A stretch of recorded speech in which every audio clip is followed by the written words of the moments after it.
Shut up and sit down.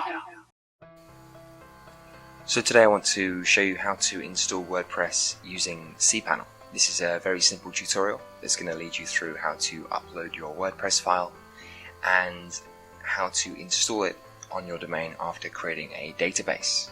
And I'm going to go super slow so that everybody can catch up and understand, and I'll also explain along the way why we do certain things. So we're going to use the file manager to upload the file, and you're going to click to open the file manager, and in your web root is absolutely fine. So once you're inside your file manager,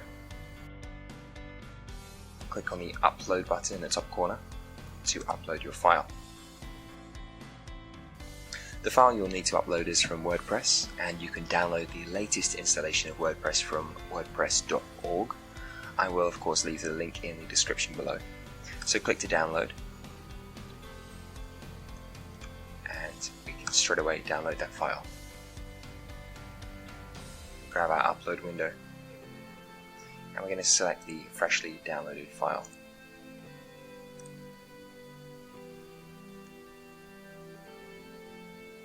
You'll see in the bottom corner the file is uploading,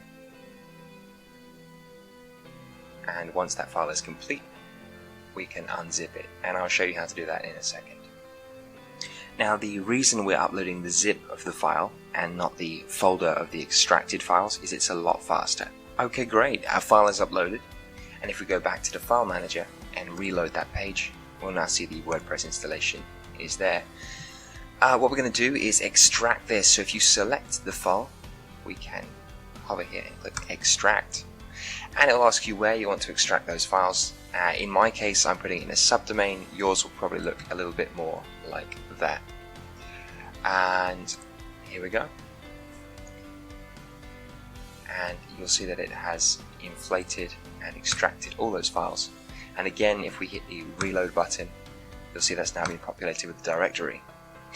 One of the things I'm going to do now is move the contents of this back into the parent directory, and we're going to do that by selecting one down to the bottom. If you're on Windows, hold the Shift key.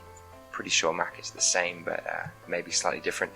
And we're going to select move once they're all selected. Now you can see here they're all there, and we're going to just remove the final directory to put it into the parent directory. Move, and there they go. Reload that page, you'll see it's empty, and if we go up one level we can see them all there. Now I'm just going to remove the bits and pieces that we don't want, so that and the zip, and they're the empty folder and the zip. I'm going to delete those.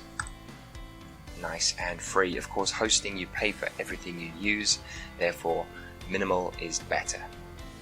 So on to databases.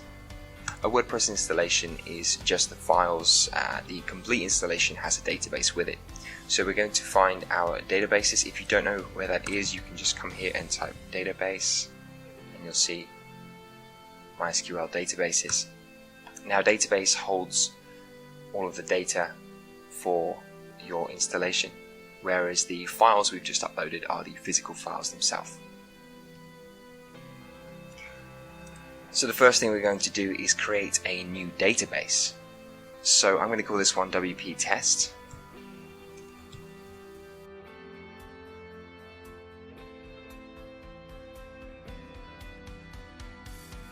Now what I'm going to do is create a new user. For ease of use, I'm going to call this the same WP test.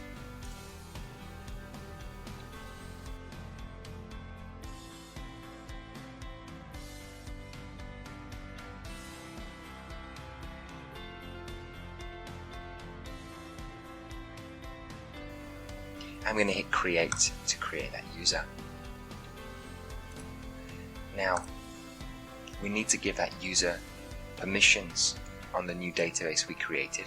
So I'm going to come down, and you can see here, let's select the right user, select the corresponding database that we just created, and click on add. And on this screen we can give it privileges. Of course we want to give it all privileges and make those changes. Good stuff.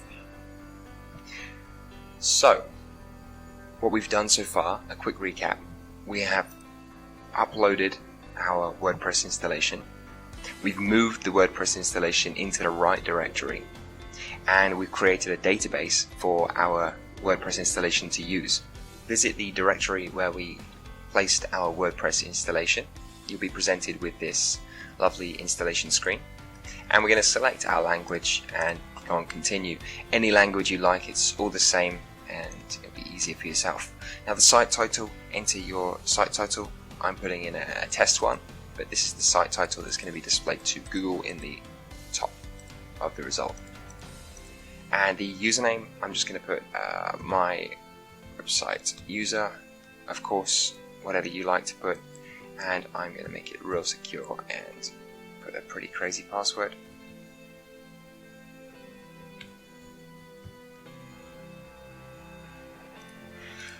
Now, your email, here's a little tip. If you get the chance, create a mailbox at your domain just for spam. Everything you use to sign up, use that email address.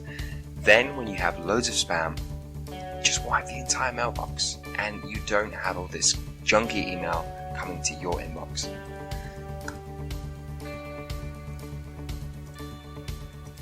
Great, we've installed, and on to the next step.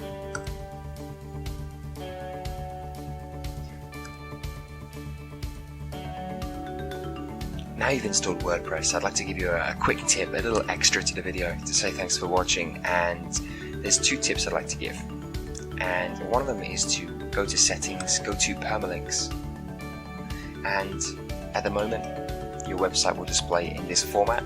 You can of course change this format for different posts and pages. However, we're going to select post name. This is the most friendly for search engines. The shorter the domain, the better. And save changes.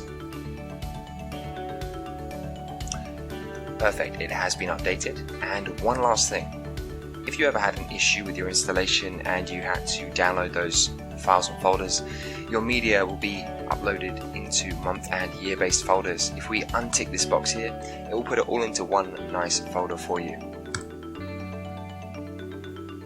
Thanks for watching, and next video will show you how to upload a theme.